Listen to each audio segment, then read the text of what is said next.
What's up, guys? Hope everyone's doing well. I just wanted to do a quick wrap-up video on Paul's Manix 2 lightweight and S110V steel. I think it turned out really well, and Paul will be quite happy with it. As I mentioned in the previous video, Paul was more interested in getting kind of a toothy edge for his knife. He wasn't really interested in a high mirror polished edge, so that's what we did for Paul. To start with, I wanted to put about a 20-degree micro bevel on this knife, and that was just looking a tad wide, so I went ahead and just kind of evened out these secondary bevels just a little bit for him, just with a 220 grit stone on the Edge Pro, nothing crazy, something that looks kind of factory, and those came out to be just about 16 degrees per side, which was pretty much what was on there from the factory from Spyderco. I've seen on many of these S110V blades, they seem to do their secondary bevels at about 16 degrees, which is amongst the lowest that I've seen of any of the Spyderco knives. But given the steel and you know, its edge retention and toughness and wear resistance, they can use a lower angle on these knives and not worry so much about deformation and chipping and things like that. So.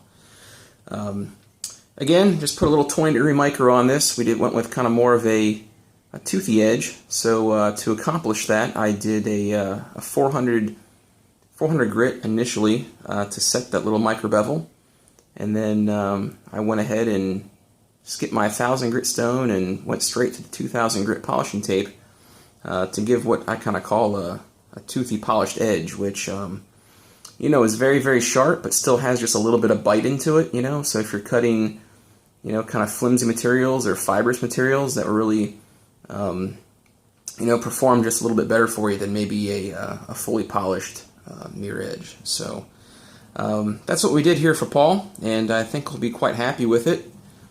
Really love these S110V blades and the Manix 2 in general. It's just a great steel overall, you know, has a lot of great properties. It's, you know, sharpens well, takes a very fine edge, holds it for a long time. It's adequately tough and corrosion resistant, unlike some other steels that I've seen recently, like things like CPM M4, which basically rust if you look at them wrong. So definitely love this steel. It's a great knife. I think Paul, you'll be very happy with this.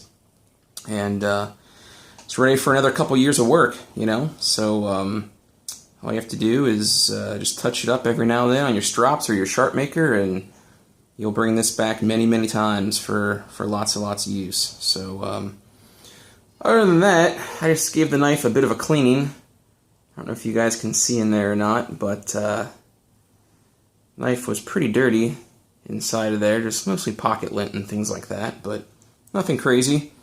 This is a pin construction knife, so you can't really take it apart and clean it, so kind of did the best that I could with Q-tips and rubbing alcohol, kind of getting down in there, and you know, cleaned up down here by the lock and around the blade, put a little bit of oil in there for them, and just kind of adjusted the pivot tension just a little bit on the blade, so the action is nice. So so yeah, all ready to go. Just show you this edge one more time here, if you guys can see.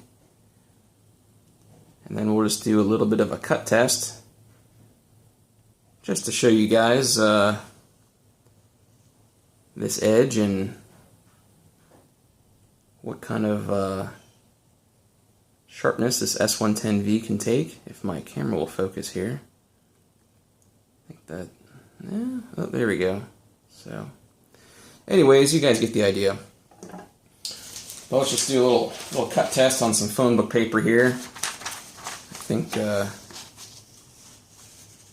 think Paul will be quite happy with this, so let's just see what we have here, fellas. There you go. Hardly any resistance going through that paper, guys. Very sharp. Extremely sharp. Let's see if I can do a little bit of push cutting for you guys, which is even tougher to do. So here's a couple push cuts. Right through. There you go, right through. Like nothing. Like nothing. So Well, that's all I have for today, guys. Just wanted to do a little follow-up kind of conclusion video to this little story we had here with Paul Manning's most prized Manix.